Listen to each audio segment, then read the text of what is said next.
book and audio collection, available now. Elvis Costello and Gordon Kennedy were the guests who joined Messrs Merton, Hislop and Deaton to pull apart the headlines. BBC Two now remembers in Have I Got Old News for You. Just one particular performance of Alan Bennett's Wind in the Willows had an audience that would have packed this West End theatre to the rafters for 2 whole years. Yeah.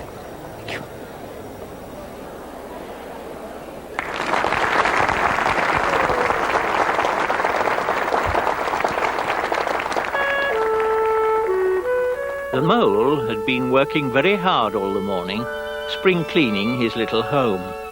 The BBC puts on productions like this every day. Believe me, my young friend, there is nothing, absolutely nothing, half so much worth doing as simply messing about in boats. But they couldn't put on these productions if it wasn't for the unique way the BBC is paid for. By you. Do you mind? Some of us are trying to listen to this. Sorry. Could we really?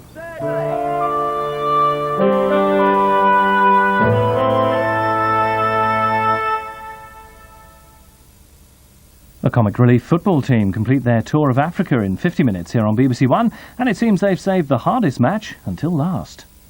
Your chance to help catch the criminals first on BBC One with Nick Ross and Jill Dando.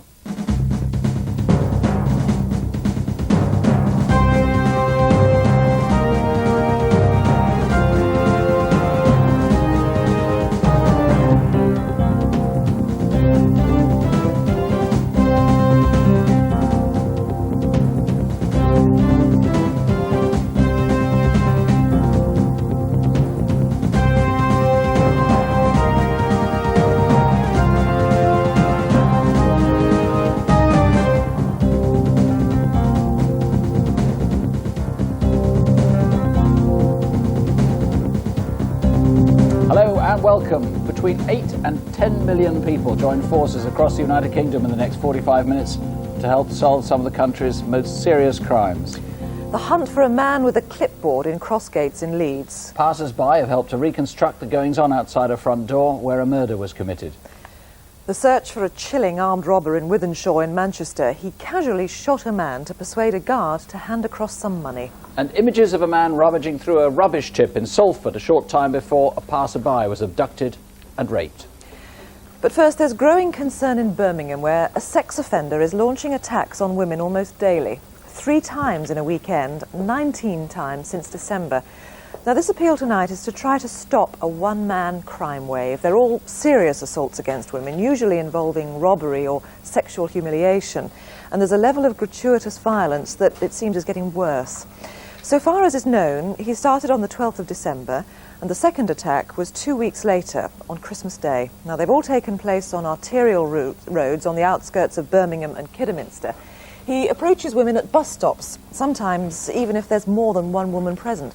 The man usually dressed in jeans and trainers and always with a baseball cap. In fact, he obviously has several baseball caps. Now, here is an impression of him. He's white, he's in his 20s with brown or fair hair. He's stockily built, and he may well have a car because in at least one attack in the pouring rain, he appeared to be dry. Now, here's the man who is hunting him, DCI Trevor Swingler. Now, Trevor, as far as we know, this man has struck 19 times. You must have a pretty good description of him by now. Yes, he's a white male between 20 and 30, quite stocky build with a round face, clean-shaven, although he has that stubbled on 1 or 2 attacks. His clothing is usually casual, and he wears a baseball hat. One feature of him is he's got fat fingers with stubby fingers, fat hands. And he bites his nails, I think you said. Yes, that's true. Now, how significant are these baseball caps that he wears? You say he has a number of them. Well, certainly he has one attack with the white baseball bat, an Adidas-type cap, and we have another attack where this khaki-coloured hat was worn, and a jacket that was exactly the same. Now, we don't need to know the history of these caps or where you can get them from. You basically just want to link caps like these with the description of the man that you've given. Now, he also uses a knife to threaten his victims, doesn't he? Yes. That's been variously described as a penknife, a craft knife, and latterly a Stanley knife, very similar to this, but with a retractable blade. Do you think he's local? Yes, I believe he is local. He speaks with a Birmingham accent, and the attacks have taken place between the A456 and the A38 mostly in Birmingham on the southwest side, and 4 other attacks in Kidderminster. So we know that he's local to the area, has knowledge of the area, or has connections in the area.